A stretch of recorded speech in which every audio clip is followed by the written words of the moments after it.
What's going on, guys, and welcome back to the channel. In this video I'm going to be giving you my top 5 reasons why you need to buy a transporter. If you haven't already, please do subscribe. That's what I do the channel for. It's great to get some feedback off some of you guys, and I'm on my way to 1,000 subscribers now, and I massively appreciate that subscribe. Like the video and share the video as well if you get a chance. Let's get straight to the video. Reason number 1 is that they hold their value.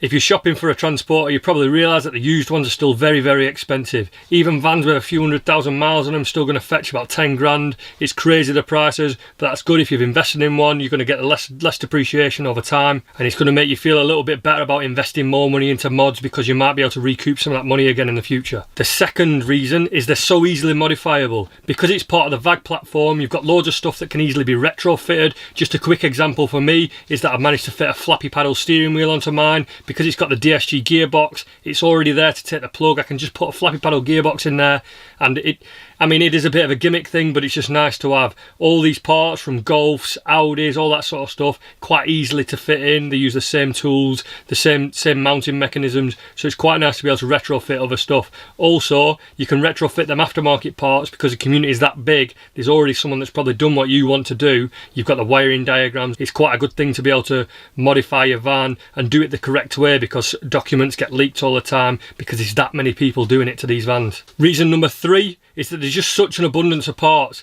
As we've already gone into, there's loads of people that have these vans, and because they all run the same chassis from T5 all the way up to T6.1, and if you don't understand about that, then you can watch my other video, what I'm going to link below, and that'll tell you all about the iterations from the T5 onwards. And basically all those parts are going to be interoperable between each other. Some of them won't be the same, but they should still fit. It's on the same chassis base. The seats should go in, the wing mirrors should fit on, so if you do damage anything, break anything, you're going to be able to fix it quite easily. And if you can't get the part that you want used, there's probably a company out there that's making them new. There's that many companies specialising just on the transporter scene. Because it's such a big scene, you're going to be able to get loads of parts used and loads of parts new at the same time. If you've purchased a van that doesn't have an optional extra that you want, there's a very good chance you'll be able to fit it aftermarket, sometimes for not much money, but all the way into the really expensive stuff you'll still be able to retrofit it. And reason number 4, which is one of my personal favourites, and the reason why I got the short wheelbase transporter, is because it's small enough to use as a daily van. It's about as long as my old Audi A6 what I used to have.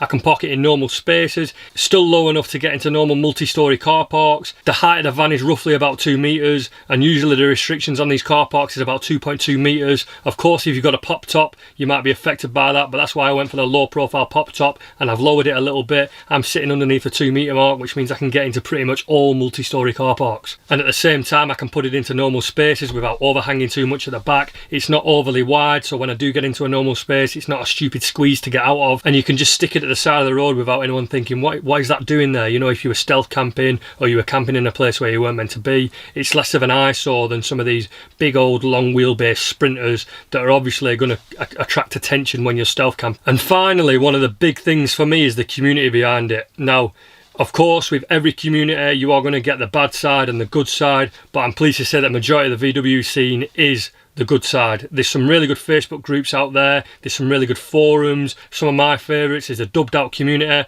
real good bunch of people, and one of the best forums that I've been on is the T6 forum. You've got wiring diagrams, information, all sorts of stuff, and this scene is so like a modifiable scene. There's just everything out there. You know, some of the stuff what VW released with a van, they didn't even release the fuse box information, they didn't put it in the manual, they didn't release it online, but somebody's gone to the effort to make up what fuses do what, just to make it easier for you. The T6 forum's a really good place for information. It's like the library for transporter information, and of course, even if you haven't got a T6, some of it's still relevant to your T5. And just the Facebook community for seeing pictures of other people's vehicles, learning, getting some inspiration for your vehicle, sharing yours, chatting amongst people. And it's one of them, like the old minis used to wave at each other. If you see a transporter camper sitting at the side of the road and you're driving a transporter camper, there's quite a good chance that he's probably going to wave to you. My buddy Brandon.